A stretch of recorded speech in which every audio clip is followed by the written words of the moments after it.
Olá pessoal, Gabriel aqui de novo. Bora lá para o nosso tópico 7, o último tópico desse módulo 1 da introdução, né? Bom, hoje a gente vai aprender sobre creme de la creme aqui, aplicações web, tipos de aplicações web, ok? Essa aula aqui, prestem bastante atenção, né, nos módulos dela, nos tópicos, porque é coisas que vocês vão lidar ali nessa jornada de desenvolvimento web, beleza? Entender bem esses conceitos, entender bem o que você está mexendo, vai ser super importante para saber o que está fazendo, né? Que nem aquela coisa, né? Por que eu vou fazer uma, sei lá, uma parte de uma sessão sem saber o todo, né? Quando você sabe o todo, tudo fica melhor, tudo flui melhor, né? Você sabe como trabalhar em conjunto ali, né? É que nem um jogador de futebol que, sei lá, só fica ali na banheira e não sabe o que está acontecendo lá atrás e não volta para marcar, né? Tipo isso. A gente tem que saber o todo do jogo, a importância tática para voltar para marcar, certo? Então vamos lá.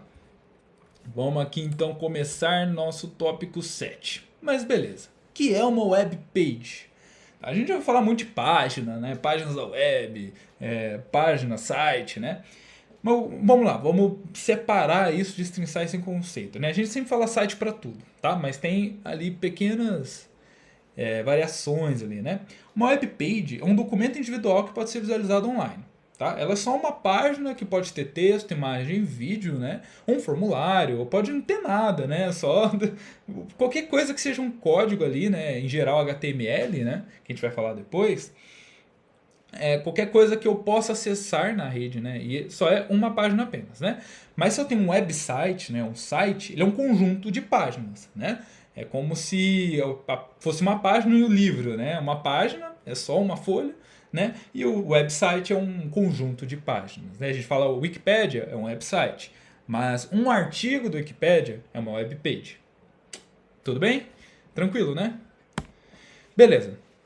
O elemento principal de uma página web, né, que eu falei, é o HTML, né? São textos escritos em HTML. Então por isso que eu posso ter uma página em branco. Desde que ela seja um arquivo de texto HTML, que seja lá, abriu HTML, os conteúdos ali, né, bar e tal, tal, tal, mas não tenha nada, é texto. É um arquivo de texto HTML, né?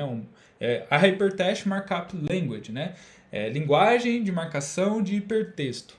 Que a gente até conversou ali sobre quem que inventou lá, né? O grande Tim, mas beleza. Tim Berners-Lee. Beleza. Então aqui em cima eu coloquei, tá bem pequeno ali, mas tá ali um HTMLzinho, né? E as páginas web geralmente, além do HTML, só que o HTML eu consigo fazer, né? Mas o comum é que tenha CSS, que é o Cascading Style Sheets, que é uma forma de dar estilo pro hipertexto, é uma forma de você deixar bonitinho, adicionar animação, colocar as coisas num certo local da página, né? Quando vocês começarem a mexer, vocês vão brincar muito com isso, eu tenho certeza. E um JavaScript que vai fazer ações para a página, né? Que é aquele ali embaixo, né? Eu peguei um código simples ali de JavaScript. É, que na verdade aquele é um JavaScript embutido no arquivo HTML. Tanto que está ali script e tal, mas daí a sintaxe escrita ali é JavaScript, tá? Por isso que ele está em tags, mas eu estou falando só o que está ali no meio, né? Enfim, que é a função. Então assim, o JavaScript ele vai adicionar. Assim, ele começou a existir para adicionar um script, ou seja, eu quero que clicando no tal botão aconteça tal coisa na página, ou eu quero que, sei lá, esse negócio chega de fora para dentro na página. Você pode adicionar ações, vida para a página, né? E o JavaScript que vai fazer isso, né? No desenvolvimento web tradicional, né? Então, a gente pode incorporar também, né, numa página web, vídeos e outros arquivos multimídia também, beleza? Beleza. E qual é a diferença entre um site estático e dinâmico? É outro conceito importante, né? Um site estático é aquele que não tem ferramenta para alteração. Por exemplo, vamos ver esse site aí desse vaso, né? Geralmente um site de um produto bem estabelecido já, ou de um serviço, geralmente, aquelas landing pages, né? Geralmente são páginas estáticas. O que significa ser uma página estática? Significa que eu só posso alterá-la mediante alteração do código. A gente fala que é hard-coded, né? Está no código. Então, se eu quiser alterar alguma coisa, por exemplo, dessa página aí do vasinho, eu vou ter que ir lá no HTML, procurar onde está, por exemplo, Home Decor Collection e colocar, sei lá, Home Decor, não sei, Promotion. Vamos supor que eu quero mudar assim. Aí eu vou ter que ir lá e alterar no código, tá? Isso é uma página estática, ou seja, ela é assim, né? O código dela tá assim, eu só consigo alterá-la via código de novo, tá? Então ela não conta com ferramentas de gerenciamento para alterações e mudanças ou reformulações, né? Então, por exemplo, ela serve para alguns tipos de coisa, como venda de um produto, como landing pages, né? Esse tipo de coisa, mas ela não serviria, por exemplo, para um cardápio de um restaurante, que eu preciso alterar o preço, que eu preciso alterar o cardápio, né? Adicionar mais coisas, ou adicionar o prato do dia, né? Eu não poderia fazer isso. Ou até poderia, mas seria um negócio chato, difícil, e seria muito pouco conveniente, né? Um dono de restaurante contratar um programador só para ficar alterando o cardápio dele, né? Não faz sentido, né? Seria ideal que ele pudesse ter uma ferramenta que ele pudesse gerenciar, né, o cardápio dele, tá? E é aí que a gente entra num site dinâmico, né? Olha aqui meu carinha por cima de novo. Vamos vir para cá sem problema. Beleza. Um site dinâmico é o que tem uma ferramenta de gerenciamento, mais conhecida por CMS, que é Content Management System, tá? Isso aí é tipo um painel, né? A gente chama de painel do lado do usuário para ele alterar as coisas que acontecem na página da frente. É tipo como se fosse a porta dos fundos ali, né? Que ele vai entrar ali, edita as coisas e as coisas vão aparecer diferente ali na frente, né? Então, um bom exemplo ali é o painel do iFood, né? O iFood você acessa ali a web page, né, de um restaurante, né? E ali você vê o preço das coisas, as promoções e tudo mais.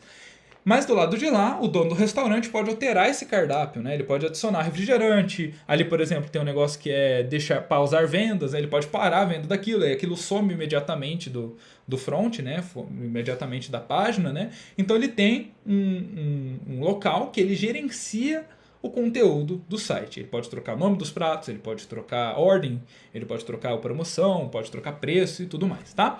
O mais comum que oferece esse tipo de ferramenta para site dinâmico é o WordPress, né? É o mais amplamente utilizado aí em várias páginas e ela tem um painel de gerenciamento, né, para o usuário, né?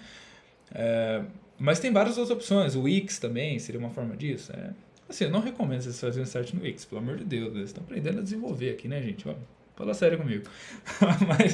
Mas é um exemplo de painel de gerenciamento que eu consigo alterar o conteúdo do site sem precisar alterar diretamente no código, né? E é bastante importante. Assim, você vai ver que cada situação vai ser um. Mas assim, no geral, é melhor fazer um site dinâmico do que um site estático. Nunca se sabe quando vai precisar, né? Beleza. Vamos voltar aqui. Bom, e o que é uma aplicação web propriamente dita? Cara, a aplicação web está presente no nosso dia a dia, assim, hoje é comum, né? Antigamente a gente tinha muito mais aplicações desktop do que web, né? Por exemplo, a gente não tinha um Google Docs, era só Word, né? E hoje a gente consegue, a gente tem um monte de serviços na web que nos oferece aplicações inteiras, e isso é fantástico, cara, uma evolução linda de ver assim e facilita muito o nosso dia, né? Mas vamos ver aqui a definição de uma aplicação web, tá? Então, uma aplicação web diz respeito a uma solução que é executada diretamente no navegador, não sendo preciso realizar uma instalação na máquina, tá?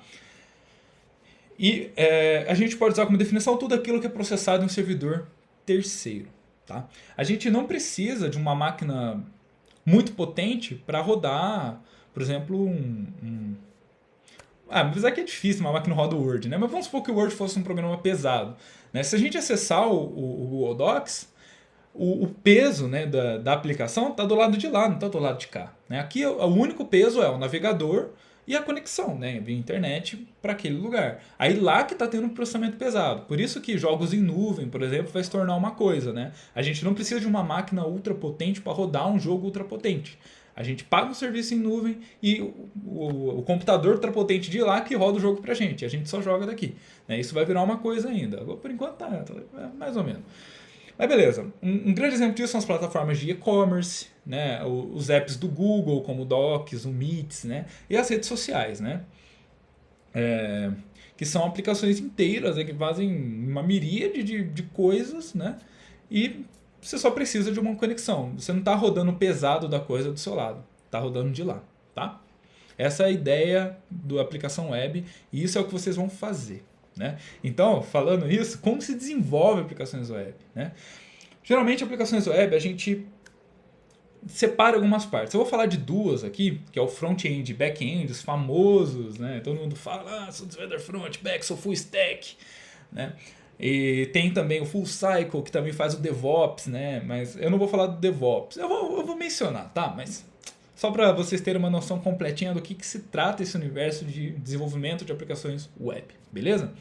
Bom, primeiro, front-end. Traduzindo literalmente, front-end é tipo parte dianteira, ou seja, a porta da frente da aplicação web. É o responsável por dar vida à interface. Então, o front-end é o que trata do visual, é o que trata do que você vê, né? Então, você entra lá no site bonito, é um bom trabalho do front-ender ali que fez um site bonito, né? Geralmente, front-ender e do UI UX designer, né? O UI UX designer vai pesquisar, vai fazer um baita trabalho para entender o que o usuário quer, o que o usuário gosta.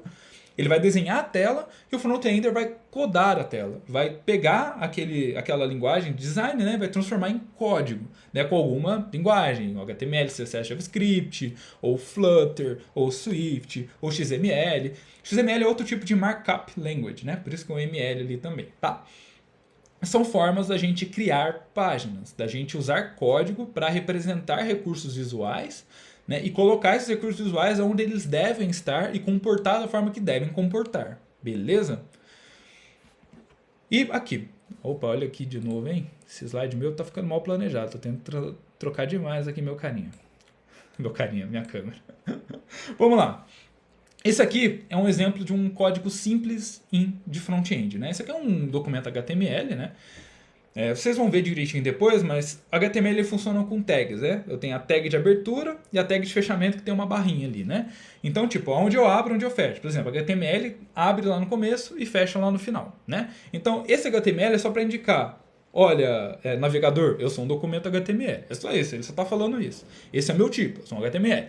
Aí eu tenho um body. Body é o corpo, né? Ou seja, o navegador, no corpo dessa página que eu estou representando, você vai representar isso daqui. Aí tudo que está dentro do corpo vai ser o corpo da página, né? Se eu colocar algum elemento fora do corpo, não vai aparecer. Entendeu? Então ele tem que estar dentro do corpo, tá? Então ali, até coloquei ali do lado, né, a descrição de cada coisa, né? Div é uma divisão, H1 significa header 1, que é tipo um título cabeçalho. Eu posso ter header 2, que é tipo um subtítulo. Na verdade é um título menor. Eu tenho header 3, que é um subtítulo, header 4, que é um pouco menor ainda, né? Então tipo, é meio que categorizado, tem uma convenção desse tipo de coisa, né? Aí tem o OL, que é order list, né, uma lista ordenada, e LI, né, que é list item, né, item de lista, tá? Então, ali, o que ele está fazendo? Né? Ele fez um título que fala a verdade sobre Elks esqueci, é aquele bicho chifrudo lá, tem bastante lá, and bears, né? E ursos, né? E ele cria uma lista, né? E uma lista organizada, ele abre ali a lista, coloca um list item, né? Um item de lista, eu esqueci se é veado ou se é o alce. Acho que alce é moose, né? Acho que eu esqueci que é elk lá. O elk é esperto, né? Ele é um list item. E aí outro list item, and cunning animal. E aí ele fecha o order list. E ele abre o outro order list e coloca a bear is a majestic e outro order and dangerous animal. Aí ele fecha o order list, né? Então ele abre um elemento, fecha o elemento, coloca itens dentro dele, abre outro elemento, coloca itens dele e fecha. E ele fecha a divisão, fecha o body, fecha o HTML. Então, tipo, o navegador entende que esse é um documento completo, certo? E ele vai renderizar esse documento, tá? Quem tiver curiosidade aí, depois copie esse documento quando vocês estiverem aprendendo HTML para ver como é que fica, beleza? Então é isso. Basicamente, o front-ender vai fazer isso, vai dispor os elementos da tela, vai dizer o comportamento, cor e características que ele tem e vai deixar uma apresentação bonitinha para o usuário, né? Ele trabalha muito junto com o UI UX Designer, beleza? Back-end. Opa, acabou pulando aqui. Olha eu errando aqui o clique. Vamos lá, back-end. Back-end, traduzido literalmente, é a parte traseira. Tá? É a parte de trás de uma aplicação web, é o motor, é o responsável pelas que a gente chama de regras de negócio. Toda empresa tem regras de negócio, sejam de segurança, seja de comunicação, seja, por exemplo, para eu entrar naquela empresa eu tenho que preencher um formulário. Tá? Tudo isso é regra de negócio. O back-end é o que vai trabalhar isso. Se, por exemplo, ao entrar no site eu tenho que fazer um cadastro para ter um login e eu tenho que colocar login e senha, quem vai fazer isso é o back-end. Né? O front-end vai ter o recurso visual disso. Né? Mas quem vai dizer qual passo vem depois e quem vai trabalhar com esses dados, quem vai organizar esses dados, é o back-end. Por isso que a gente fala que ele é o motor da aplicação web. Ele que vai verificar se a senha está correta, se bate com o usuário. Ele que vai fazer a comunicação com o banco de dados, vai guardar, por exemplo, um usuário que acabou de cadastrar ali, né? E ele que vai buscar também do banco de dados para ver se aquele usuário existe, ou jogar as informações daquele usuário na tela, né? Caso ele entre, por exemplo, na tela de perfil, né? Então ele que vai buscar e armazenar informações. Se eu, por exemplo, quero fazer uma busca, né? É o back-end que vai fazer isso, né? Ele que vai... Tudo que é motor assim da aplicação é o back-end que vai fazer. O back-end é aquilo que a gente não vê. Né? Onde a mãe chora, o filho não vê. O contrário. Onde o filho chora, a mãe não vê.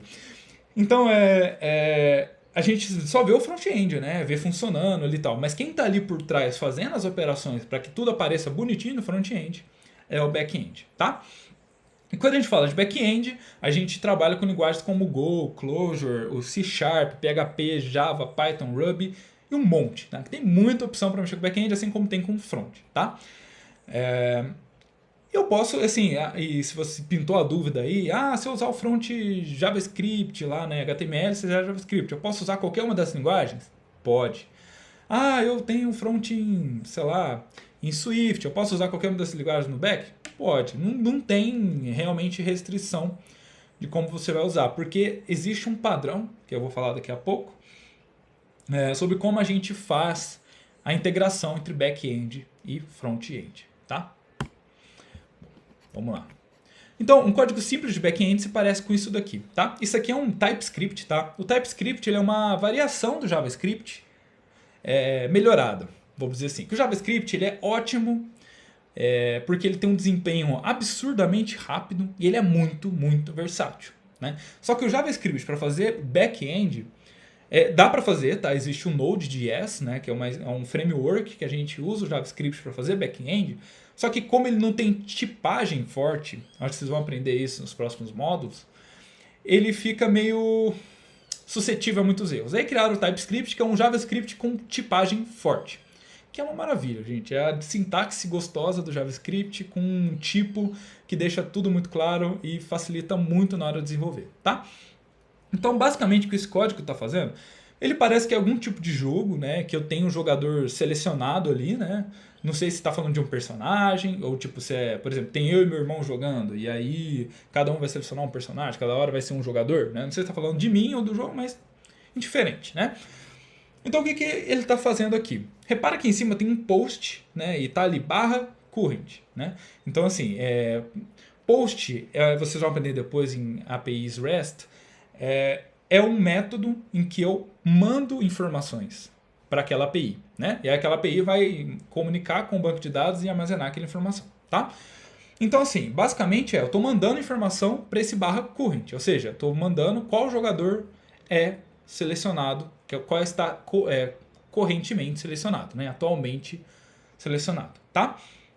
Então, o que ele faz? Ele tem uma função ali que é change current player, né? Eu vou alterar o jogador atual, né, selecionado, e ele vai receber essa request, né? Então o que a gente está fazendo quando a gente seleciona o jogador? A gente está mandando uma requisição para essa API que vai ter parâmetros, no caso que é o ID, né, o identificador desse jogador, por exemplo, o jogador 1 agora é o jogador 2. Aí eu vou mandar ID 2, né? E ali esse player ID vai ter um number, né? Vai ter um número, vamos supor que é 2, aí o ID dele é tipo um RG, né? Vai ser o RG da pessoa ali, beleza? E aí que é a primeira coisa que ele vai fazer? Ele vai verificar se existe um jogador com esse ID no banco de dados. E aí ele tem uma função para isso, que é find player by ID eager, né? Que vai receber esse player ID. E ele vai procurar. E aí a primeira coisa que ele fala, if, né, se não existir esse jogador, né, se não existir alguém com esse ID, ele vai retornar para o console, né, a mensagem, o jogador com ID tal não foi encontrado. Ou seja, não existe jogador com isso. Então ele nem vai continuar. Fala, ó, não existe jogador com esse ID, coloca outra coisa aí, né, pra gente achar. Vamos supor que existe um jogador com esse ID. Então ele vai fazer ali o try, né, que é tente. Vocês vão entender tudo isso bem bonitinho depois. Eu só tô tentando fazer vocês acompanharem o raciocínio aqui, porque vai ser importante, né? Ter contato vai fazer vocês terem familiaridade, que vai facilitar o aprendizado depois, beleza? Então, ó, então ele vai fazer, vai no player service e vai change current player. Então assim, ele vai executar essa função de trocar o jogador atual se houver o ID, né? E ele vai pegar a requisição do usuário e vai colocar o player de destino. Caso dê tudo certo, né, ele não cai no catch. O catch ele só cai quando tem um erro. Tanto que está lá, error ali na frente, é erro. Então se houver algum erro, ele vai retornar esse erro. Se não houver esse erro, ele só vai retornar player, lá embaixo. Return player, vai retornar o jogador. Ponto. Né? Então assim, eu troquei, vamos supor, quero trocar para o 2, ele vai ver, tenho 2, não, tá tudo certo. Então vamos lá, né, vamos tentar, vamos no serviço de jogador, vamos trocar o jogador do 1 para o 2. Deu tudo certo, retorna o jogador 2 e agora o current é o jogador 2. Pronto. Caso haja um erro, ele cai no catch e aí ele vai retornar esse erro. Por exemplo, alguma coisa deu errado, né? Houve algum erro, né? Ele vai retornar ali o console log error stack. Né? Deu algum erro, né? Algo deu errado, vai dar o status 500, né? Então é mais ou menos isso que o back-end vai fazer, né? Enquanto deve ter o front ali, né? Que tem um jogadorzinho lá assim, né? E aí você vai trocar para o jogador 2, né? O front bonitão ali do jogo, o back-end está fazendo essas operações de consultar o banco, existe, não existe? Tem um erro, vai retornar esse erro. Existe, eu vou trocar o jogador, né? Então é basicamente isso. Então o código simples de back-end é mais ou menos isso, né? E funciona mais ou menos assim, com essa lógica de integração com o front, né? E conversa com o banco de dados. Beleza? Vamos lá. Beleza. E como o front-end e o back-end se comunicam? Agora eu vou falar com mais detalhes sobre isso, mas vai ficar para a próxima aula. Então um grande abraço para vocês aí. Fiquem tudo bem. Se alimentem direitinho, bebam água. E até a próxima aula.